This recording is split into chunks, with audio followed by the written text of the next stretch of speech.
Assalamualaikum warahmatullahi wabarakatuh. Baik, saya akan membuat tugas ekonomi makro syariah tentang kegiatan ekonomi makro dan mikro.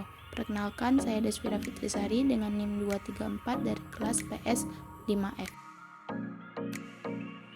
Saya di sini akan menjelaskan tentang kegiatan ekonomi makro dan mikro.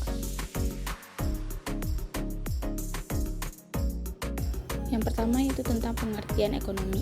Ekonomi adalah ilmu yang mempelajari bagaimana individu, perusahaan, dan masyarakat mengalokasikan sumber daya yang terbatas untuk memenuhi kebutuhan dan keinginan yang tidak terbatas.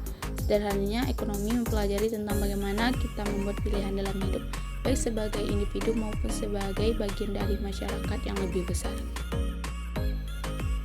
Ekonomi juga terbagi beberapa cabang. Yang pertama yaitu ekonomi makro. Melihat gambaran besar, perekonomian suatu negara ini mencakup variabel seperti inflasi, pengangguran, pertumbuhan ekonomi, dan kebijakan pemerintah yang mempengaruhi seluruh perekonomian. Yang kedua yaitu ekonomi mikro, fokus pada perilaku individu, perusahaan, dan pasar tertentu.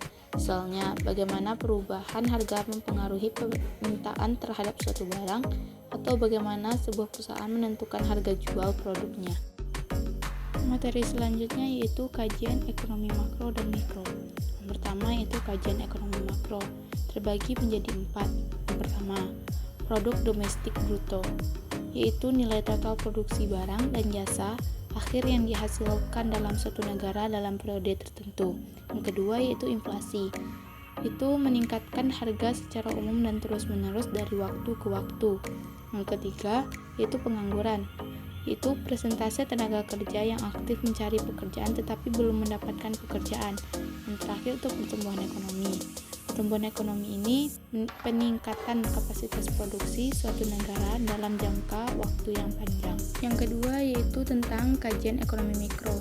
Ini terbagi menjadi 6 bagian. Yang pertama, permintaan, yaitu jumlah barang atau jasa yang diinginkan oleh konsumen pada berbagai tingkat harga dalam periode tertentu.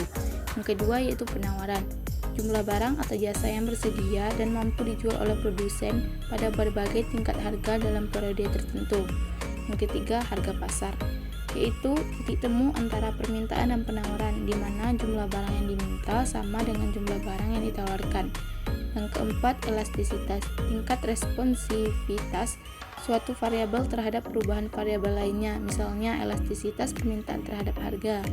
Yang kelima, biaya produksi, semua biaya yang dikeluarkan oleh perusahaan untuk memproduksi suatu barang atau jasa.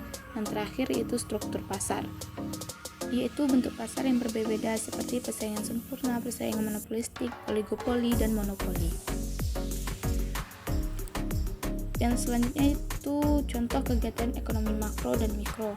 Contoh kegiatan ekonomi makro itu kebijakan pemerintah, di mana penurunan suku bunga atau pemberian stimulus fiskal bertujuan untuk merangsang pertumbuhan ekonomi dan mengurangi dampak krisis. Sedangkan kegiatan ekonomi mikro itu produsen, sebuah perusahaan makanan ringan harus memutuskan berapa harga yang ditetapkan untuk produk barunya serta bagaimana cara mempromosikan produk tersebut.